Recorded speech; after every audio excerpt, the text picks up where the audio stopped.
Hi everyone, welcome to Sham institute. Daily current అఫైర్స్లో భాగంగా ఈరోజు ఉన్నటువంటి ఇంపార్టెంట్ కరెంట్ అఫైర్స్ ఏమన్నా ఒకసారి చూద్దాము.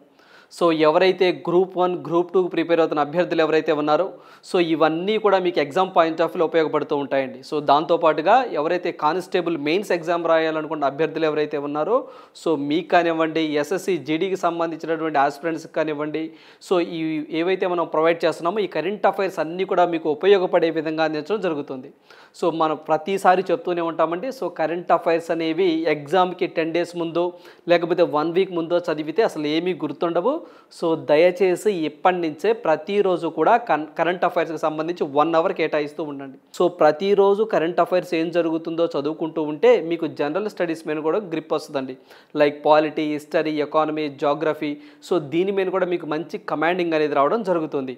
సో ఏవైతే ఈ వీడియోస్తో పాటుగా మనం ప్రతిరోజు కూడా టెలిగ్రామ్ ఛానల్లో English medium and Telugu medium so 2 మీడియాల్లో కూడా ఏ రోజు కరెంట్ అఫైర్స్ ఆ రోజు మీకు పీడిఎఫ్ రూపంలో అందించడం జరుగుతుంది. సో ఆ అవకాశాన్ని కూడా ఉపయోగించుకోండి. సో లాస్ట్ టైం మనం ఎస్ఐ మెయిన్స్ ఎగ్జామ్లో 44 కరెంట్ అఫైర్స్కి గాను 38 క్వశ్చన్స్ యాజ్ ఇట్ ఈజ్గా మనం ప్రొవైడ్ చేసినటువంటి మెటీరియల్ నుంచి కానివ్వండి, పీడిఎఫ్ నుంచి కానివ్వండి రావడం జరిగిందండి. సో ఇవన్నీ కూడా మీకు ప్రూఫ్తో సహా ఒక వీడియో చేయడం జరిగింది. సో ఏదైతే మనకి రాబోయే ఏ ఎగ్జామ్లో అయినా సరే ఇవన్నీ కూడా మీకు ఉపయోగపడతాయి. సో ఆ విధంగా మీకు ఇక్కడ కాన్సెప్ట్ పరంగా చెప్పడం జరుగుతుందండి. సో ఒక లైన్ తీసుకొని ఒక చదువుకుంటూ కాకుండా సో మీకు ఎలాబరేట్గా ప్రీవియస్లో ఏం జరిగింది, సో ఇప్పుడేం జరిగింది అని చెప్పేసి మీకు గుర్తు చేసే ప్రయత్నం చేస్తాను అని చెప్పేసి కూడా మీకు చెప్పడం జరుగుతుంది. సో అలా చెప్పడం వల్ల 1-2 సార్లు అలా చెప్పడం వల్ల మీరు వింటే అది 10 సార్లు మీరు చదివిన దానితో సమానం అండి. సో అందువల్ల ఒకసారి అప్పుడప్పుడు గుర్తు చేసే ప్రయత్నం చేస్తూ ఉంటాను. సో ఖచ్చితంగా మనము కొంచెం క్లారిటీగా ఫోకస్డ్గా చదువుకోవాలి కరెంట్ అఫైర్స్ అనేవి. సో ఎవరికైనా సరే అండి ఒకసారి గుర్తుండదు, 2 సార్లు గుర్తుండదు, కనీసం 3 times or 4 times రివిజన్ చేస్తేనే కరెంట్ అఫైర్స్ అనేవి గుర్తుంటాయి.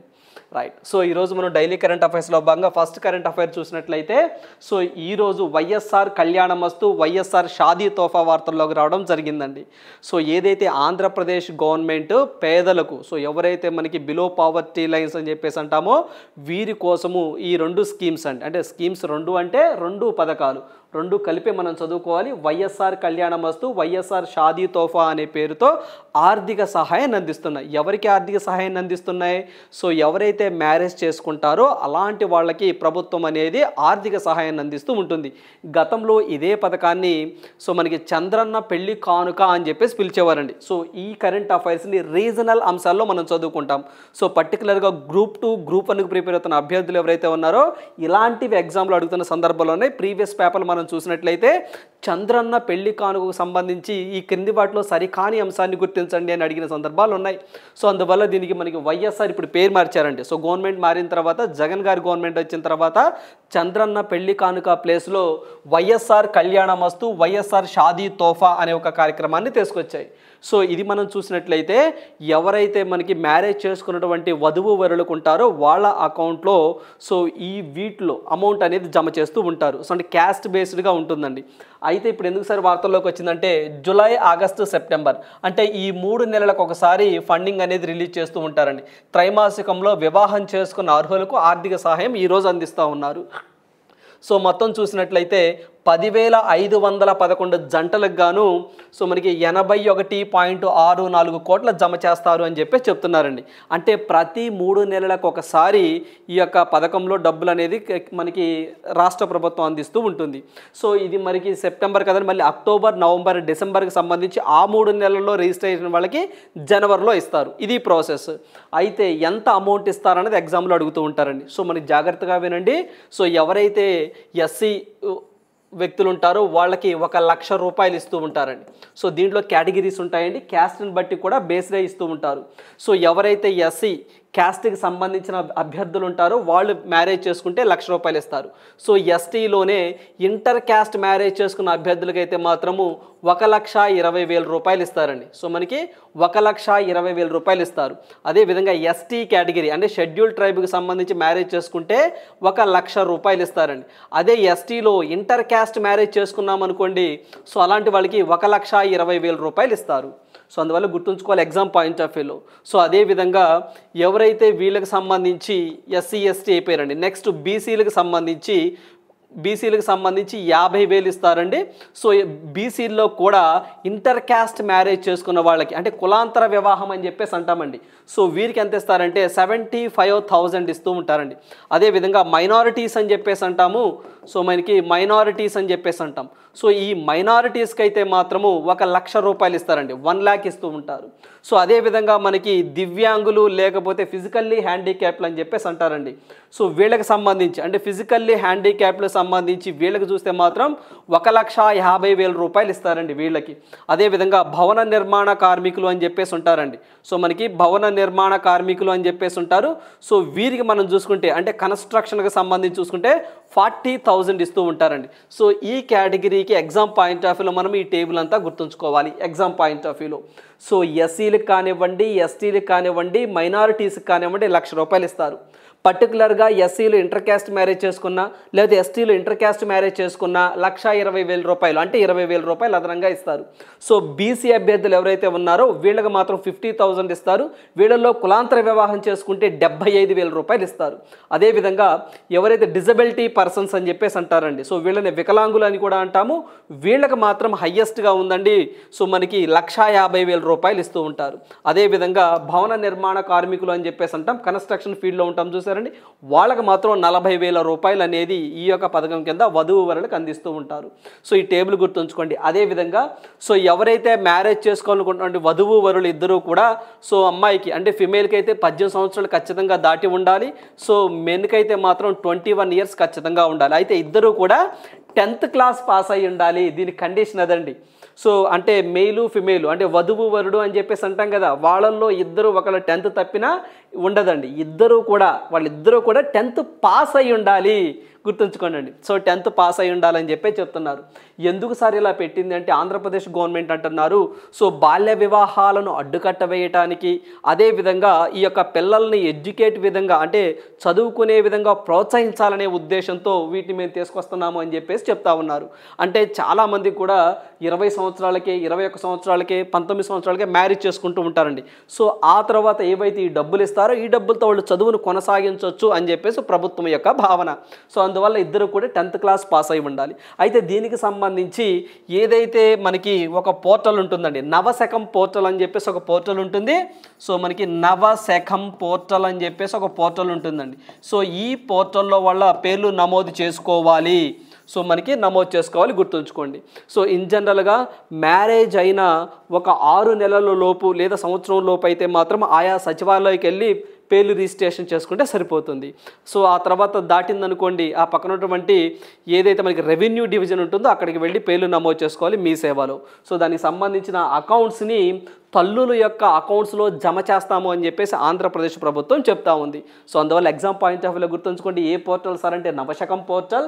సో 10th క్లాస్ ఖచ్చితంగా పాస్ అయి ఉండాలి ఇద్దరు. అదేవిధంగా వికలాంగులు మనం తీసుకున్నట్లయితే ఫిజికల్లీ హ్యాండిక్యాప్డ్ వీళ్ళు తీసుకున్నట్లయితే కూడా ఇద్దరు కూడా వికలాంగులు అయి ఉండాలండి. సో ఒకళ్ళు మామూలుగా ఉండి ఒకళ్ళు అంటే మెయిల్ మామూలుగా ఉండి ఫిమేల్ వికలాంగులైనా లేకపోతే ఫిమేల్ మామూలుగా ఉండి మెయిల్ వికలాంగులైన అట్లా కుదరదండి, ఇద్దరు కూడా వికలాంగులై ఉండాలి. సో ఇవి conditions. So exam point of వ్యూలో ఇలాంటివి ఎగ్జామ్లు అడుగుతూ ఉన్నారు. పర్టికులర్గా గ్రూప్ 1 గ్రూప్ 2 ఆస్పిరెంట్స్ ఎవరైతే ఉన్నారో గతంలో అడిగిన సందర్భాలు ఉన్నాయి.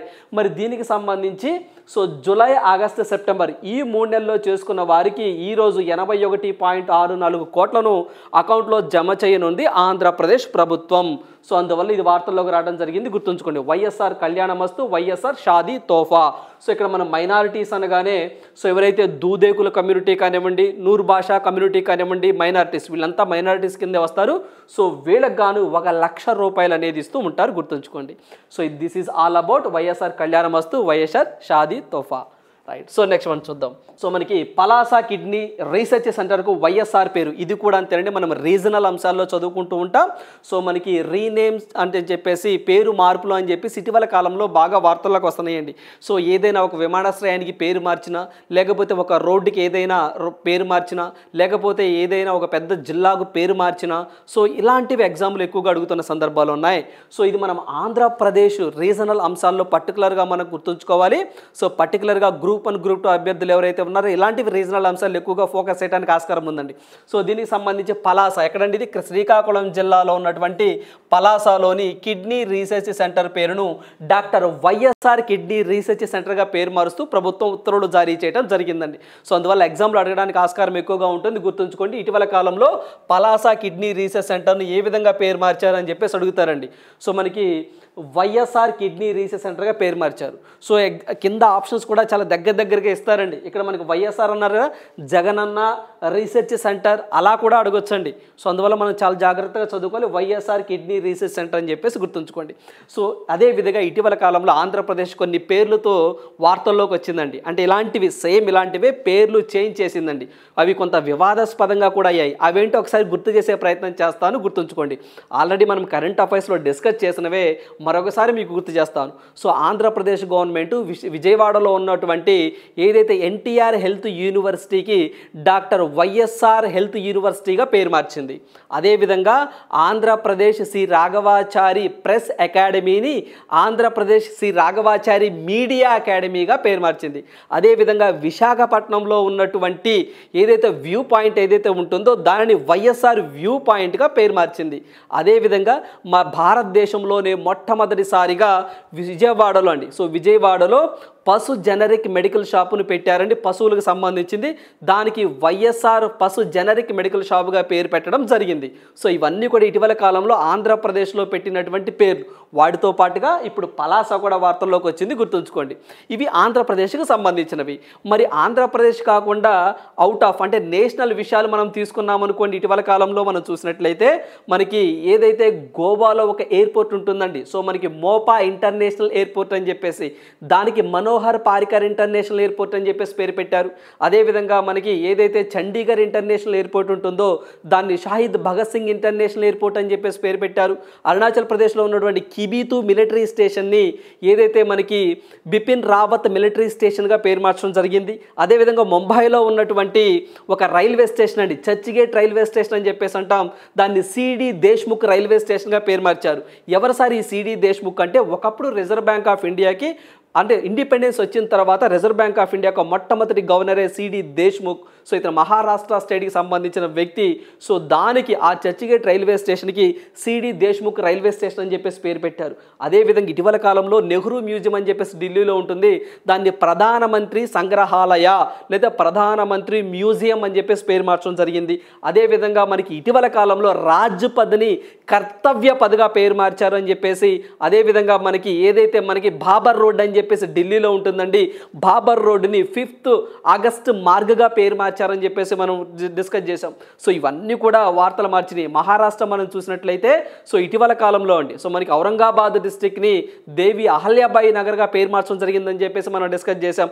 రాజ్పథ్ని కర్తవ్య పథ్గా పేరు మార్చారని చెప్పేసి మనం మాట్లాడుకున్నామండి. సో ఇవన్నీ కూడా మనం ఎగ్జామ్ పాయింట్ ఆఫ్ వ్యూలో గుర్తుంచుకోవాల్సినటువంటి అంశాలు. అదేవిధంగా మంకీ ఫాక్స్, సో దీన్ని ఎం ఫాక్స్గా పేరు మార్చారని చెప్పేసి మనం డిస్కస్ చేసామండి. సో అది కూడా మనం ఎగ్జామ్ పాయింట్ ఆఫ్ వ్యూలో గుర్తుంచుకోవాలి. ఇలాంటివి ఏమైనా నేమ్ చేంజెస్ చేస్తే మనం ఖచ్చితంగా గుర్తుంచుకోవాలి. ఇప్పుడు ఏవైతే మనం అన్నీ డిస్కస్ చేసామో ఇవన్నీ కూడా మీ దగ్గరే మీ నోట్స్లోనే ఉన్నాయి, మీ పీడిఎఫ్లోనే ఉన్నాయి. ఒకసారి తీసి చదవడమే ఆలస్యం. సో అందుకేనండి ఏవైనా సరే రీనేమ్స్ అని ఉన్నప్పుడు వరుసగా ఇటీవల కాలంలో వచ్చిన ఒక 20 పేర్లు తెలుసుకున్నాం అనుకోండి, ఇట్ ఈజ్ ఎనఫ్. సో ఎగ్జామ్లో ఎలా అడిగినా మనం ఆన్సర్ చేయగలుగుతామండి.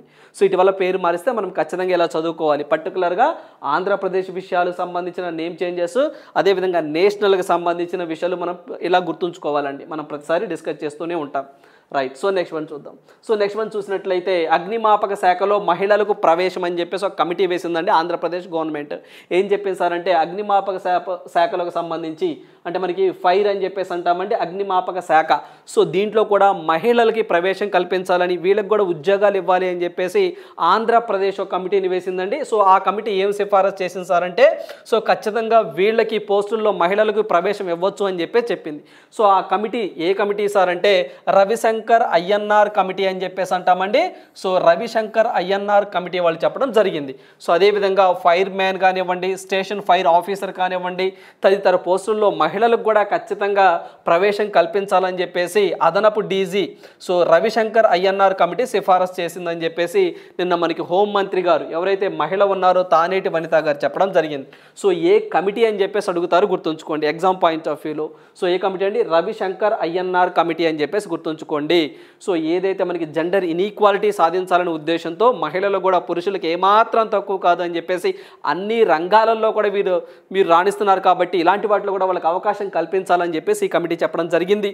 సో అదేవిధంగా 15వ ఆర్థిక సంఘం నిధులతో 15వ సంఘం ఆర్థిక నిధులతో సో వీటికి సంబంధించి ఏదైతే అగ్నిమాపక సంబంధించి డ్రోన్స్ కానివ్వండి, సో అదేవిధంగా కొన్ని రోబోస్ కానివ్వండి, యంత్రాలు కానివ్వండి తయారు చేసుకోవడానికి కూడా అమౌంట్ కూడా కేటాయించడం జరిగింది. అదేవిధంగా సో ఇటీవల కాలంలో ఈ కమిటీ ఏం చెప్పేసారంటే రవిశంకర్ అయ్యర్ కమిటీ అనేది రాష్ట్ర విపత్తు స్పందనా దళం అని చెప్పేసి అంటామండి, అంటే స్టేట్ డిజాస్టర్ మేనేజ్మెంట్ అని చెప్పేసి అంటాం. దీనిని కూడా అగ్నిమాపక శాఖ పరిధిలోనికి తీసుకొస్తే బాగుంటుంది అని చెప్పేసి రవిశంకర్ అయ్యన్నార్ చెప్పడం జరిగిందండి. అసలు ఆ కమిటీ సిఫారసు చేయడం జరిగిందండి. So exam point of very very important. So మనకి చూడండి రాష్ట్ర విపత్తు స్పందనా దళాన్ని కూడా అగ్నిమాపక శాఖ పరిధిలోనికి తేవాలని చెప్పేసి ఈ కమిటీ సూచించడం జరిగింది. అదేవిధంగా 15వ ఆర్థిక సంఘం నిధులతో కూడా రోబోలు కానీ డ్రోన్స్ కానీ ఇలాంటి వాటిని తయారు చేస్తాము అని చెప్పేసి మనకి తానేటి వనిత గారు చెప్పడం జరిగింది. సో గుర్తుంచుకోండి ఆంధ్రప్రదేశ్కి సంబంధించి. అదేవిధంగా ఇలాంటి సిఫారసు కమిటీ అనగానే మీకు పేర్ రివిజన్ కమిషన్ అని చెప్పేసి ఒకదాన్ని వేయడం జరిగిందండి.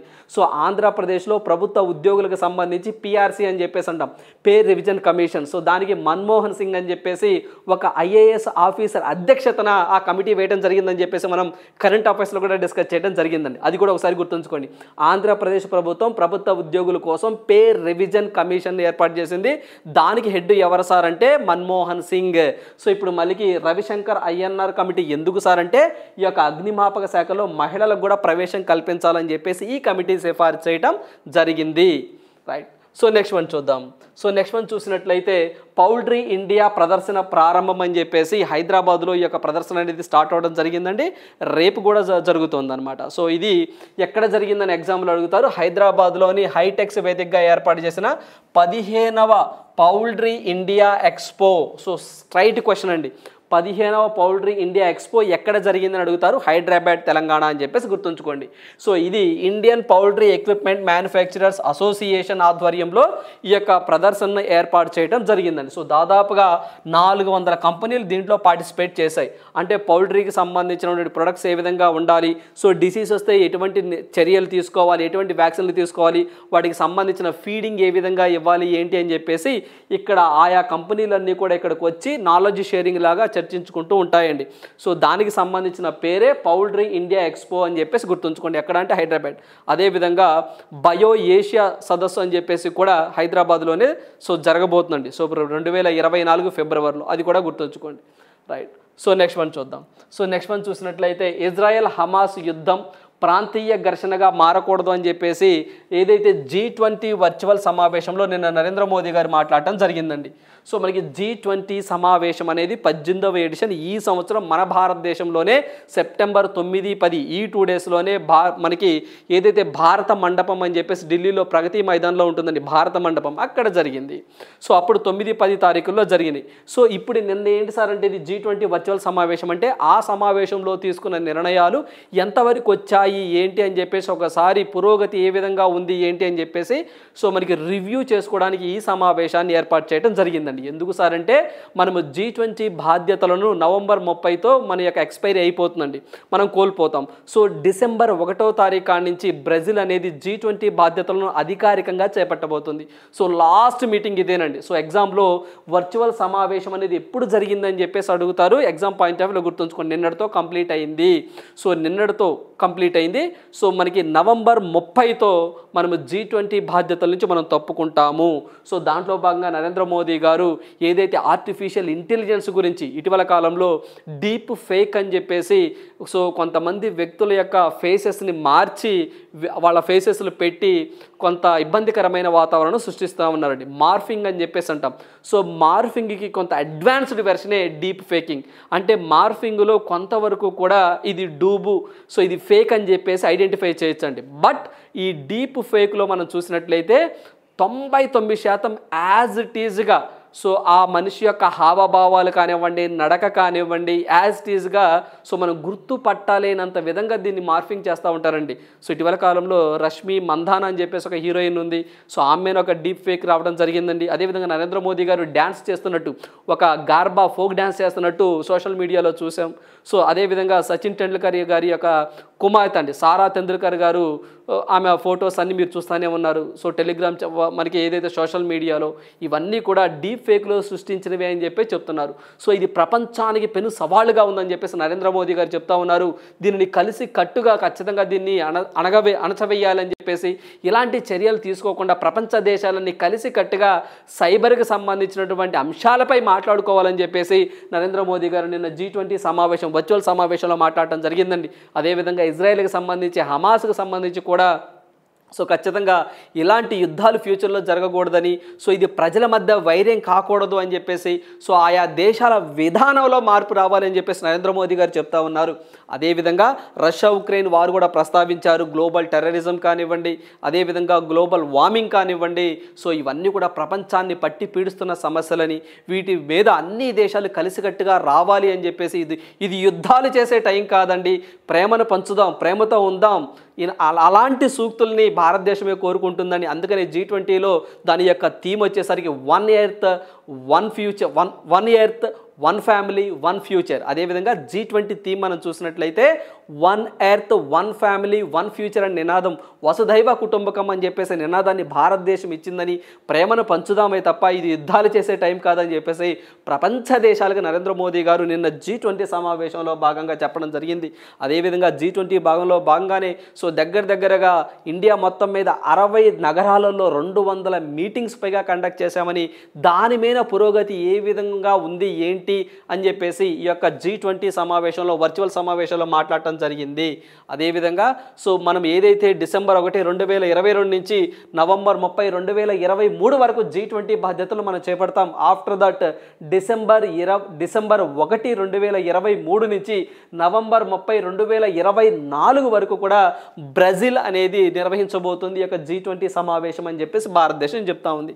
అదేవిధంగా సో ఏదైతే మనకి 19వ ఎడిషన్ అండి, ఇది 18 మన భారతదేశంలో జరిగింది, 18వ ఎడిషన్. 19వ ఎడిషన్ 2024లో ఎక్కడ సార్ అంటే బ్రెజిల్లో జరగబోతుంది.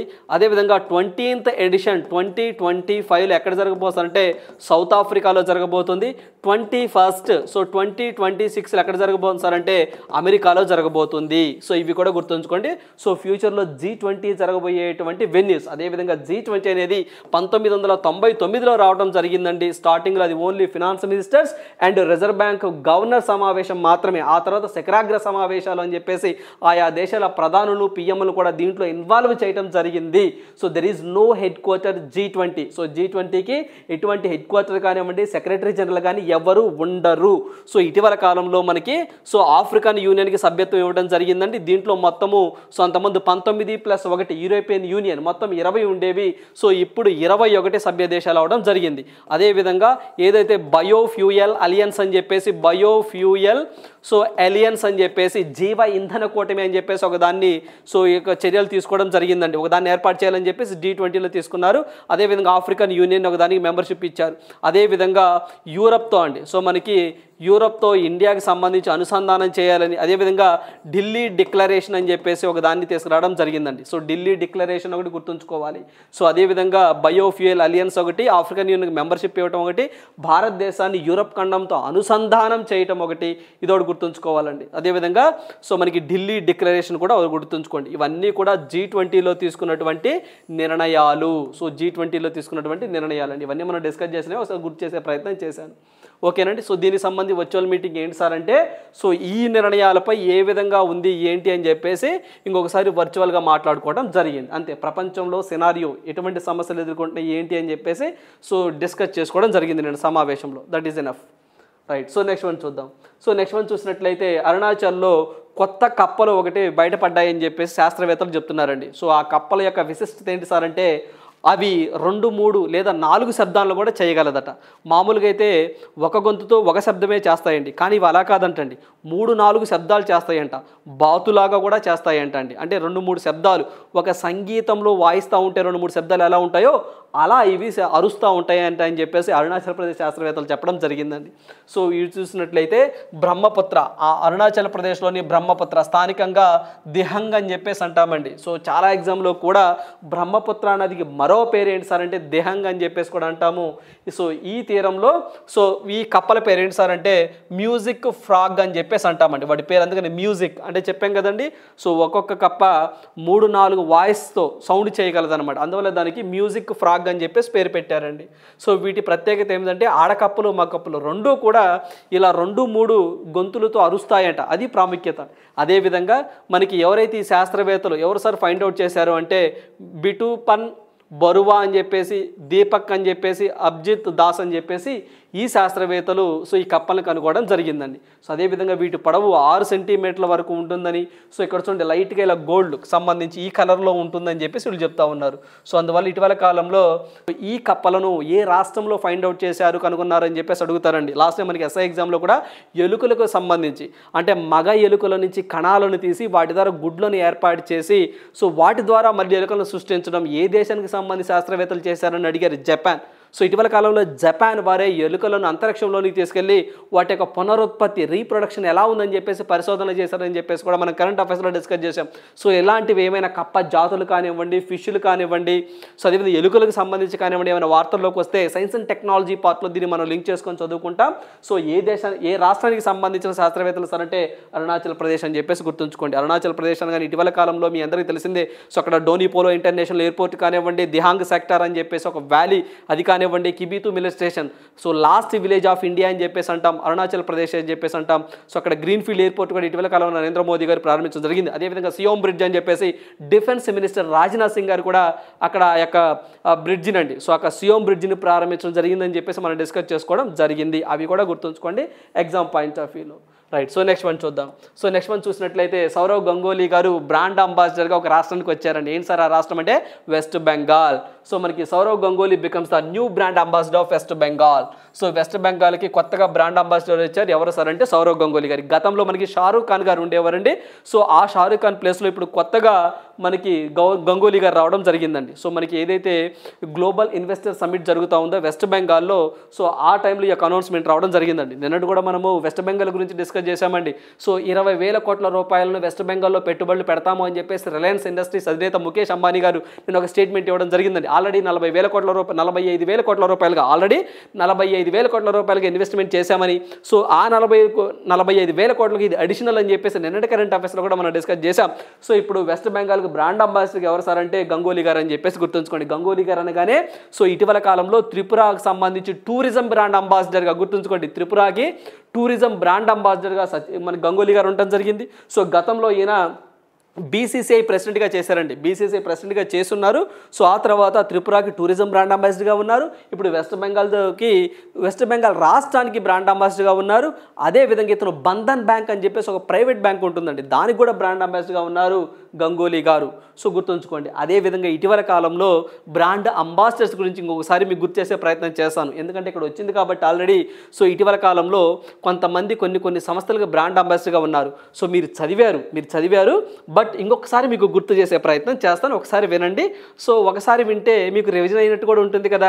సో ఒకసారి చూస్తే స్టేట్ బ్యాంక్ ఆఫ్ ఇండియాకి చూస్తే ఎంఎస్ ధోని గారు బ్రాండ్ అంబాసిడర్గా రావడం జరిగిందండి. అదేవిధంగా మ్యాక్స్ విజన్ అని చెప్పేసి కంటికి సంబంధించినటువంటి ఒక కంపెనీ అండి, ఐ హాస్పిటల్, దానికి కూడా ధోని గారే ఉండడం జరిగింది. సో ఈ 2 పాయింట్లు గుర్తుంచుకోండి. State bank of India, max vision I hospitals అని చెప్పేసి అంటాం. ఈ 2 కూడా ధోని గారు రావడం జరిగింది బ్రాండ్ అంబాసిడర్గా. అదేవిధంగా ధోని గారు నేవీ పర్సనల్ లోన్ అని చెప్పేసి, గరుడా ఎయిర్ స్పేస్ అని చెప్పేసి ఆ రెండింటికి కూడా బ్రాండ్ అంబాసిడర్గా ఉన్నారు. అంటే ఇప్పుడు ధోని గారు మొత్తం 4 చెప్పానండి. స్టేట్ బ్యాంక్ ఆఫ్ ఇండియా ఒకటి, అండ్ ఒకటి మ్యాక్స్ విజన్ హై హాస్పిటల్ అదొకటి, అండ్ ఒకటి నేవీ పర్సనల్ లోన్ యాప్ అని చెప్పేసి it is a non banking financial company, దానికి బ్రాండ్ అంబాసిడర్గా ఉన్నారు. And at the same time Garuda Garuda aerospace అని చెప్పేసి ఎయిర్వేస్ అండి అది. సో దానికి సో ఈ 4 కూడా బ్రాండ్ అంబాసిడర్గా ధోని గారే ఉండడం జరిగింది. అదేవిధంగా రాహుల్ ద్రావిడ్ గారు అండి భారత్ పెట్రోలియం కార్పొరేషన్ లిమిటెడ్ అని చెప్పేసి దానికి బ్రాండ్ అంబాసిడర్గా వచ్చారు. ఎవరు మనకి రాహుల్ ద్రావిడ్ గారు, ప్రజెంట్ ఇండియా కోచ్ అతనేనండి సో మన టీమిండియాకి. అదేవిధంగా ఇండియన్ ఆయిల్ కార్పొరేషన్కి సంబంధించి బ్రాండ్ అంబాసిడర్గా సంజీవ్ కపూర్ అనే వ్యక్తి ఉండడం జరిగింది. అది కూడా గుర్తుంచుకోండి, సంజీవ్ కపూర్ అనే వ్యక్తి ఉండడం జరిగింది. అదేవిధంగా మనకి నేషనల్ మినరల్ డెవలప్మెంట్ కార్పొరేషన్కి సంబంధించి నిఖిత్ జరీన్ అని చెప్పేసి నిజామాబాద్ డిస్టిక్ హైదరాబాద్ అండి. సో మనకి ఆ హైదరాబాద్కి సంబంధించిన ఒక బాక్సర్ నిఖిత్ జరీన్ అని చెప్పేసి బ్రాండ్ అంబాసిడర్గా ఉన్నారు. అదొకటి గుర్తుంచుకోండి. అదేవిధంగా మనకి ఎలక్షన్ కమిషన్ ఆఫ్ ఇండియాకి సంబంధించి సచిన్ టెండూల్కర్ బ్రాండ్ అంబాసిడర్గా ఉన్నారు. రాజ్కుమార్ రావ్ అని చెప్పేసి ఒక ఆయన ఉన్నారు. అదేవిధంగా ఇటీవల కాలంలోనే సో చేతులు కాళ్ళు లేని ఒక పాప మధ్యప్రదేశ్ రాష్ట్రానికి సంబంధించి నర్మదియా అనే ఒక ఆమెను కూడా బ్రాండ్ అంబాసిడర్గా నియమించుకున్నారని చెప్పేసి కూడా మన కరెంట్ అఫైర్స్లో డిస్కస్ చేసుకోవడం జరిగిందండి. సో ఇటీవల కాలంలోనే అంటే మనకి ఈ సంవత్సరంలోనే 3 ఎలక్షన్ కమిషన్ ఆఫ్ ఇండియాని బ్రాండ్ అంబాసిడర్గా నియమించుకుంది. సో వాళ్ళల్లో సచిన్ టెండూల్కర్ గారు గుర్తుంచుకోవాలి, రాజ్కుమార్ రావు గారు గుర్తుంచుకోవాలి, నర్మదియా గారు గుర్తుంచుకోవాలి. అదేవిధంగా లాస్ట్ టైం పంకజ్ త్రిపాఠి అని చెప్పేసి ఒక ఆయన ఉన్నారండి. సో మనకి అతను కూడా 2022 సంబంధించి బ్రాండ్ అంబాసిడర్గా నియమించుకోవడం జరిగింది ఎలక్షన్ కమిషన్ ఆఫ్ ఇండియా. అదేవిధంగా పోమా కంపెనీ అని చెప్పేసి మీకు తెలిసి ఉంటుంది. సో పోమా కంపెనీ దానికి మహమ్మద్ షమీ గారండి. సో మనకి మహమ్మద్ షమీ బౌలర్ మీ అందరికీ తెలిసిందే, అతను బ్రాండ్ అంబాసిడర్గా ఉండడం జరిగింది. అదేవిధంగా ఫోన్పే మీరు చేస్తారు కదా ఫోన్పే, దానికి కూడా అమీర్ ఖాన్ గారు బ్రాండ్ అంబాసిడర్గా ఉండడం జరిగింది. Infosys software company and Infosys దానికి 2 బ్రాండ్ అంబాసిడర్గా ఉన్నారని చెప్పేసి కూడా మనం కరెంట్ అఫైర్స్లో డిస్కస్ చేసుకోవడం జరిగింది. ఒకళ్ళు వచ్చేసరికి రఫెల్ నాదల్ స్పెయిన్ కంట్రీకి సంబంధించిన ఆయన, ఇంకొక ఆమె ఇగా స్వియాటెక్ అని చెప్పేసి పోలాండ్ కంట్రీకి సంబంధించిన ఆమె.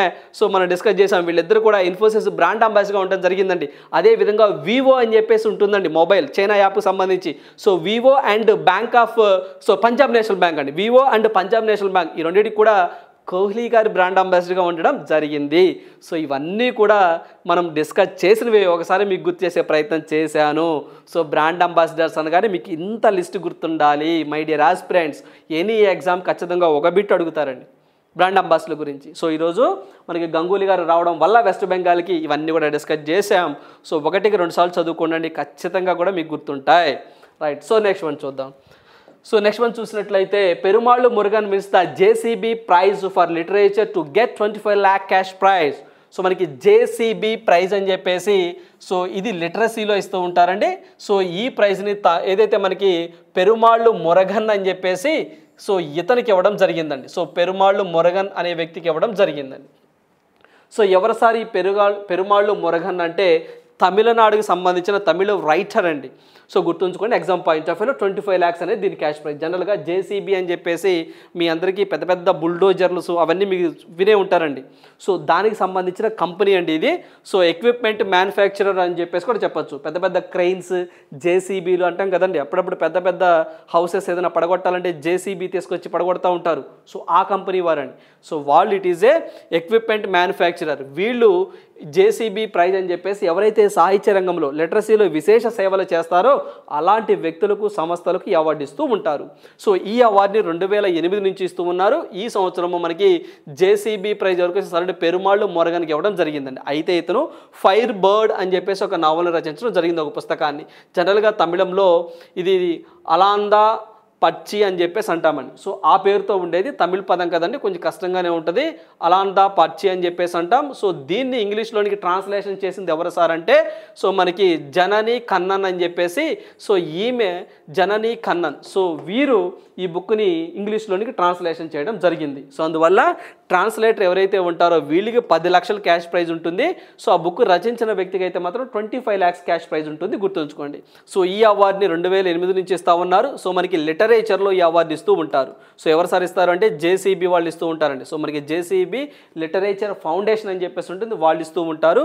సో 2022కి సంబంధించి అంటే లాస్ట్ ఇయర్ ఎవరికి ఇచ్చేసారంటే మనకి ఖలీదా జావేద్ అని చెప్పేసి అతనికి ఇవ్వడం జరిగిందండి. సో అతని బుక్ వచ్చేసరికి ద ప్యారడైజ్ ఫుడ్ అని చెప్పేసి అంటాం. ఆ బుక్ గాను సో లిటరేచర్లో మనకి జేసీబీ అవార్డు 2022కి ఇతనికి రావడం జరిగింది. సో అందువల్ల 2022కి ఎవరికి వచ్చిందో కూడా మనం తెలుసుకోవాలి. 2023కి కూడా తమిళనాడుకి సంబంధించి పెరుమాళ్ళు మురగన్ అని చెప్పేసి గుర్తుంచుకోండి.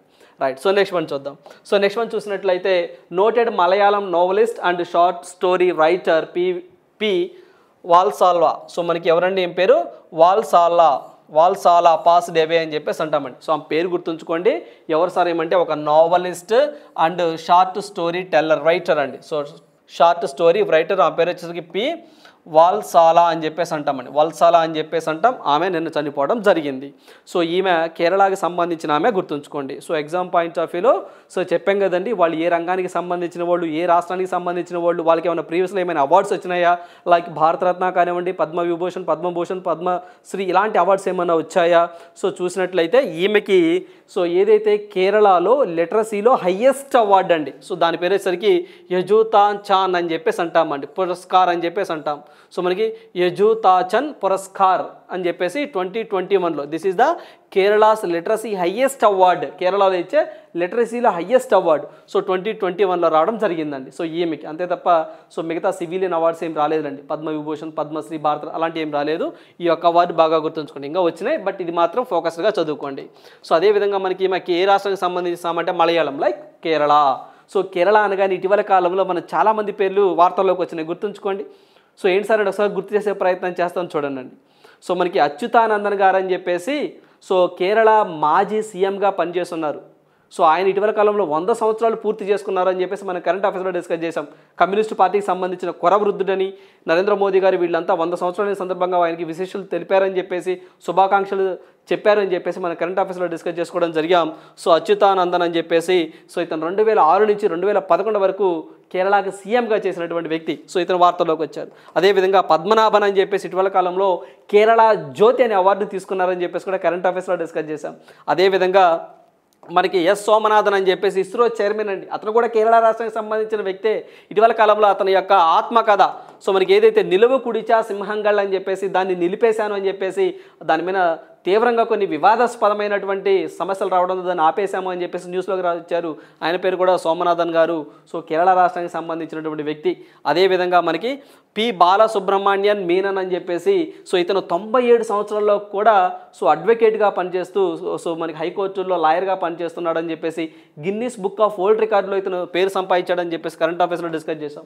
సో ఈ పర్సన్ అంతా కూడా కేరళ రాష్ట్రానికి సంబంధించినటువంటి వ్యక్తులే, గుర్తుంచుకోండి. సో ఇవన్నీ కూడా మనం కరెంట్ అఫైర్స్లో డిస్కస్ చేసాము, బట్ మీకు ఒకసారి గుర్తు చేసే ప్రయత్నం చేశానండి.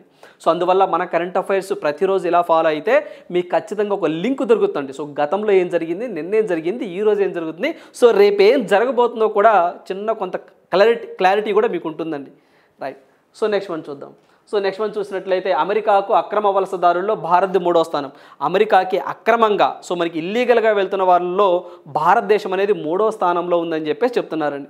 సో ఏంటి సార్ మరి ఫస్ట్ ప్లేస్ ఏంటి సార్ అంటే మెక్సికో ఉందండి. తర్వాత సెకండ్ ప్లేస్ ఏంటి సార్ అంటే ఎల్ సాల్వడార్ కంట్రీ ఉందండి. ఎల్ సాల్వడార్ అనగానే మనకి ఇటీవల కాలంలో మిస్ యూనివర్స్ పోటీలు కూడా అక్కడే జరిగినాయండి. దానికి సంబంధించి గుర్తుంచుకోండి అండి. నికరాగ్వా కంట్రీకి సంబంధించిన ఆమె విన్ అవడం జరిగిందని చెప్పేసి కూడా కరెంట్ అఫైర్స్లో డిస్కస్ చేశాం. సో అది సెకండ్ ప్లేస్లో ఉందండి. ఎల్ సాల్వడార్ అనేది. మంది భారతదేశం 3వ స్థానంలో ఉందని చెప్పి చెప్తున్నారు.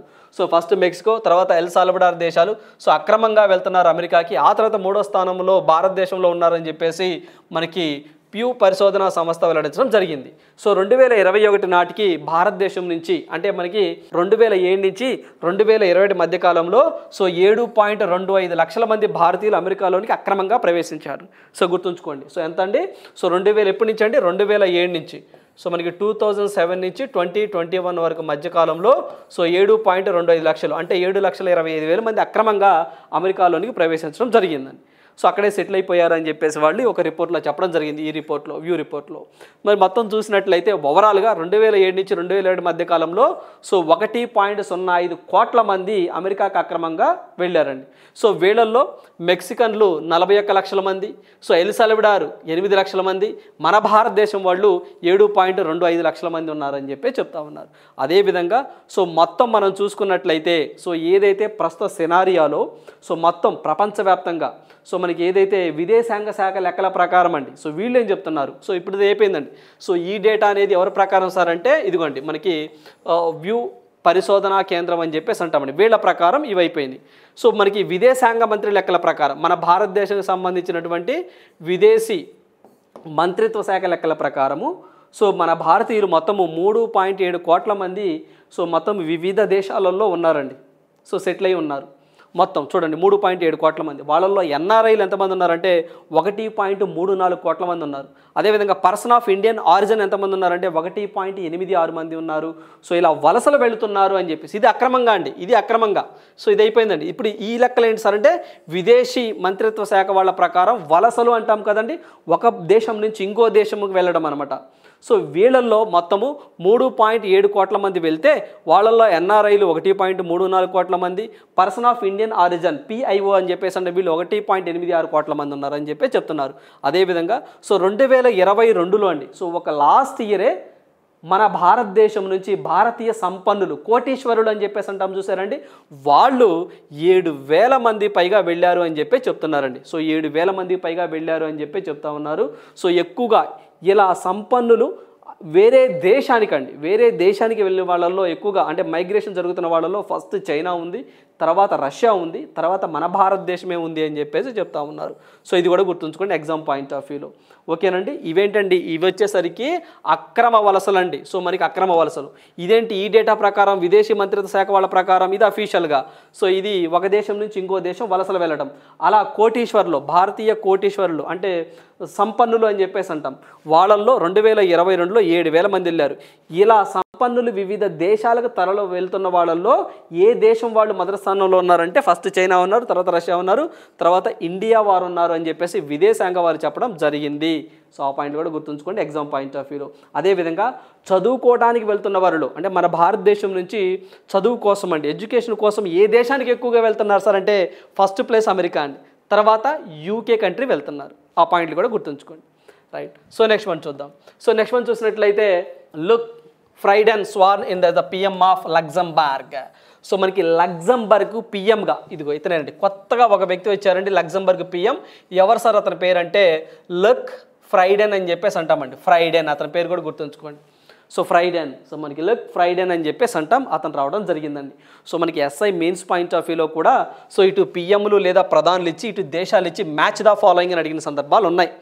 సో అందువల్ల ఇటీవల కాలంలో రీసెంట్గా పిఎంలు కానీ ప్రశ్నలు కానీ ఏదైనా దేశానికి వస్తే ఖచ్చితంగా వాళ్ళ పేర్లు మనం గుర్తుంచుకోవాల్సిందే. సో దాంట్లో ఇప్పుడు మళ్ళీ లగ్జంబర్గ్ సంబంధించిన ప్రధానమంత్రి వచ్చారండి. సో మనకి లుక్ ఫ్రైడెన్ అని చెప్పేసి అంటాం. సో మనం ప్రతిసారి డిస్కస్ చేసుకుంటూ ఉంటామండి. ఇంకొకసారి గుర్తు చేసే ప్రయత్నం చేస్తాను, గతంలో ఏ ప్రైమ్ మినిస్టర్లు ఏ ప్రెసిడెంట్లు మారారు. సో మనం లాస్ట్ వీడియోలో కూడా మనం డిస్కస్ చేసాం, చూద్దాం ఒకసారి. సో అర్జెంటైనా ప్రెసిడెంట్గా, సో నిన్నే మనం డిస్కస్ చేసామండి అర్జెంటైనాకి సంబంధించి. సో అర్జెంటైనా ప్రెసిడెంట్గా మనకి జేవియర్ మిలీ అనే వ్యక్తి రావడం జరిగిందని చెప్పేసి గుర్తుంచుకున్నానండి. దానికి చిన్న కోడ్ కూడా చెప్పానండి, ఏంటది, సో మనకి మిలీ అని చెప్పేసి అన్నామండి. జేబులో మిలియన్లు ఉన్నాయి అంటే నా జేబులో మిలియన్స్ అంటే ఎక్కువ డబ్బులు ఉన్నాయి అలా కూడా చెప్పానండి. సో అలా లేకపోయినా మీరు మామూలుగానే జేవియర్ మిలీ అని గుర్తుంచుకోండి. స్పెయిన్ పిఎంగా పెట్రో శాంచెజ్ అని చెప్పేసి అనండి, శాండ్విచ్ అని చెప్పేసి చెప్పానండి. అదేవిధంగా మాల్దీవులకు సంబంధించి మహమ్మద్ మయూజు అని చెప్పేసి రావడం జరిగిందండి. ఇతని యొక్క ప్రమాణ స్వీకారానికి మన భారతదేశం నుంచి ఎర్త్ మినిస్ట్రీ కిరణ్ రిజిజు వెళ్ళారు అని చెప్పేసి కూడా మనం డిస్కస్ చేసాం. అదేవిధంగా ఈక్విడార్ ప్రెసిడెంట్గా మనకి డేనియల్ నొబోవా అనే వ్యక్తి రావడం జరిగిందండి. స్లోవేకియాకి సంబంధించి ప్రధానిగా రాబర్ట్ ఫికో అనే వ్యక్తి రావడం జరిగిందని కూడా డిస్కస్ చేసాం. అదేవిధంగా సింగపూర్కి సంబంధించి భారత సంతతికి సంబంధించిన వ్యక్తి ధర్మన్ షణ్ముగ రత్నం ప్రెసిడెంట్గా రావడం జరిగిందని చెప్పి డిస్కస్ చేసాం. సో ఇప్పుడు మనకి లగ్జంబర్గ్ సంబంధించిన పిఎం కూడా యాడ్ చేసుకోండి. సో ఖచ్చితంగా ఇలా ప్రతిరోజు మీరు వినటం వల్ల, ప్రతిరోజు రివిజన్ చేయడం వల్ల అవి గుర్తుండిపోతాయి. సో ఒకసారి 2 సార్లు చదివితే ఈ పేర్లు గుర్తుండవండి, కష్టంగా ఉంటాయి. సో 1కి 4 సార్లు చదువుకోవాల్సిందే. రైట్, సో నెక్స్ట్ వన్ చూద్దాం. So checklist. సో మనకి ఎవరైతే ఏదైతే మనం చెక్ లిస్ట్ అని చెప్పేసి చెప్తున్నామో ఇవన్నీ కూడా మీకు జిఎస్ పాయింట్ ఆఫ్ వ్యూలో like polity, history, economy, so ఇలా కొన్ని ఫ్యాక్ట్ ఓరియంటెడ్గా ఉంటాయండి. సో అవి గుర్తుంచుకుంటే సరిపోతాయి, దానికి పెద్ద ఎక్స్ప్లెనేషన్ ఏం లేదు. సో ఇప్పటి నుంచి మనం చెక్ లిస్ట్ అని చెప్పేసి ఒక ఐటమ్ను కూడా మన కరెంట్ అఫైర్స్లో యాడ్ చేయడం జరిగిందండి. సో ప్రతి ఒక్క అభ్యర్థి కూడా ఇవి ఖచ్చితంగా నోట్స్ చేసుకోవాల్సిందే, ఖచ్చితంగా చదవాల్సిందే. చెక్ లిస్ట్ అంటే ఏంటి, సో మనం ఎగ్జామ్కి వెళ్ళే ముందు ఖచ్చితంగా గుర్తుంచుకోవాల్సినటువంటి అంశాలు. సో మనము ఎగ్జామ్కి వెళ్తూ ఉన్నప్పుడు చెక్ లిస్ట్ అని చెప్పేసి దాంట్లో హాల్ టికెట్ ఒకటి, పెన్ ఒకటి, అదేవిధంగా ఆధార్ కార్డు ఒకటి, ప్రూఫ్ ఒకటి, జిరాక్స్ ఫొటోస్ ఇలా అంటాం కదా చెక్ లిస్ట్. అలానే మనం ఎగ్జామ్ ముందు ఇలాంటి ఐటమ్స్ కూడా కొన్ని చదువుకొని వెళ్ళాలి అని చెప్పడం చెక్ లిస్ట్ యొక్క ముఖ్య ఉద్దేశం. సో అందువల్ల ఖచ్చితంగా ఇవన్నీ కూడా రాబోయే ఏ ఎగ్జామ్కైనా సరే ఉపయోగపడతాయి.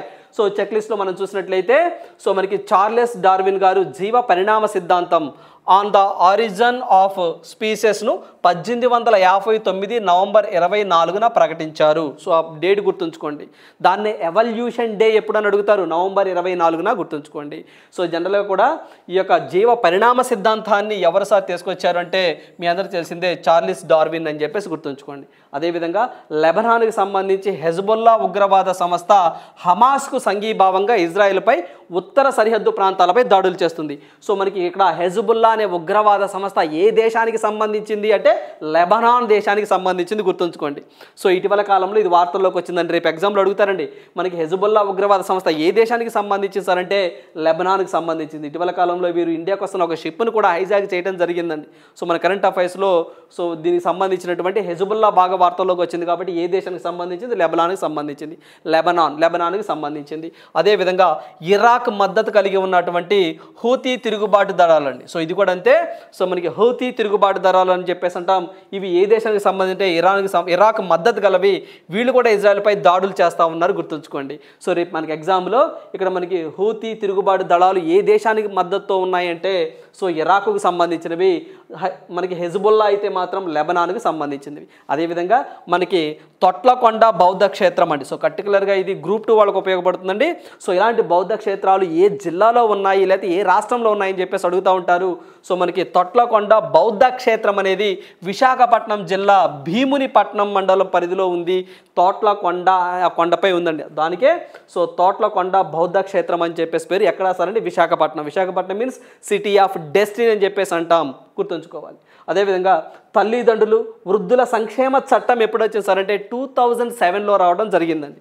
సో మనకి ఎవరైతే వృద్ధులు ఉంటారో, సీనియర్ సిటిజన్స్ ఉంటారో, సో వృద్ధాప్యంలో వాళ్ళు పిల్లలు పట్టించుకోపోవడం, సో ఇంట్లో నుంచి బయటికి గెంటి వేయటం ఇలాంటివి చేస్తూ ఉంటారు. ఆస్తి కోసం బలవంతంగా సో ఆస్తి రాపించుకోవటం ఇలాంటివి చేసి ఇంట్లో నుంచి బయటికి తరిమివేస్తున్న సందర్భాలు ఉన్నాయి.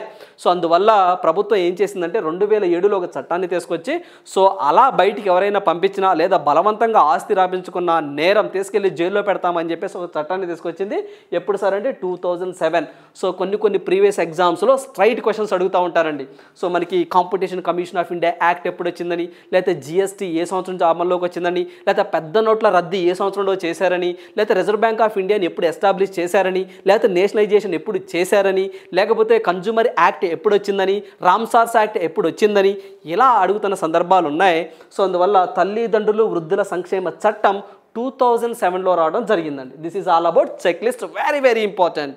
సో ఖచ్చితంగా కూడా వీటి నుంచి మనం ఎగ్జామ్ పాయింట్ ఆఫ్ వ్యూలో సో కొన్ని ఫ్యాక్ట్ ఓరియంటెడ్ కొన్ని ఉంటాయండి. సో గన్ షాట్గా వచ్చాయి. అలాంటి వాటిలో సింగిల్ లైన్స్ ఖచ్చితంగా మనం చదువుకోవాల్సిందే. This is all about checklist, right. నెక్స్ట్ మనం చూసినట్లయితే క్వశ్చన్ ఫర్ యూ, ఈ ప్రశ్న మీకోసమే. ఇది మనం చూస్తే the sea buckthorn of which UT recently got the GI indication. So ఇటీవల కాలంలో జిఐ ట్యాగ్ అని చెప్పేసి అంటామండి, జియోగ్రాఫికల్ ఇండికేషన్ అని చెప్పేసి మనకి సి బక్టాన్ అని చెప్పేసి అంటామండి. సో మనకి బక్టాన్ అని చెప్పేసి అంటాం, ఆర్ సైలెంట్ అండి అక్కడ. సో మరి ఇది ఈ ఐటమ్ అనేది ఏ రాష్ట్రం నుంచి జిఐ ట్యాగ్ పొందిందంటే that is so Ladakh. So ఇటీవల కాలంలో దీన్ని యూటీ కూడా చేశారండి, లదాఖ్ అని చెప్పేసి అంటామండి, ద లదాఖ్. సో లదాఖ్ నుంచి ఇది జిఐ ట్యాగ్ పొందడం జరిగింది. సో మన కరెంట్ అఫైర్స్లో కూడా డిస్కస్ చేశామండి. సో దీని నుంచి చిన్న జ్యూస్ కానివ్వండి, ఒక ముళ్ళ పొదలాగా ఉంటుందని, ఒక దట్టంగా పెరుగుతాయని చెప్పేసి కూడా మనం డిస్కస్ చేసుకోవడం జరిగింది. మెడికల్కి సంబంధించి వీటిలో యూజ్ చేస్తారని కూడా మనం మాట్లాడుకున్నాం. లదాఖ్ నుంచి ఇటీవల కాలంలో సో ఇది జిఐ ట్యాగ్ పొందడం జరిగింది, రైట్. సో ఇవండి ఈరోజు ఉన్నటువంటి ఇంపార్టెంట్ కరెంట్ అఫైర్స్. సో ప్రతి ఒక్క అభ్యర్థి కూడా మళ్ళీ చెప్తున్నామండి, సో ప్రతిరోజు కూడా కరెంట్ అఫైర్స్ 1 అవర్ చదవండి. సో ఇప్పుడు మీకు ప్రొవైడ్ చేసే ప్రతి కరెంట్ అఫైర్స్ కూడా కాన్సెప్ట్ పరంగా ప్రీవియస్ పేపర్లో ఏం అడిగారు, ఫ్యూచర్లో ఎలా అడగడానికి ఆస్కారం ఉంది అనే కాన్సెప్ట్తో మీకు అందించడం జరుగుతుంది. సో ఖచ్చితంగా ఇలాంటి అవకాశాన్ని ఉపయోగించుకోండి. So thank you, all the best.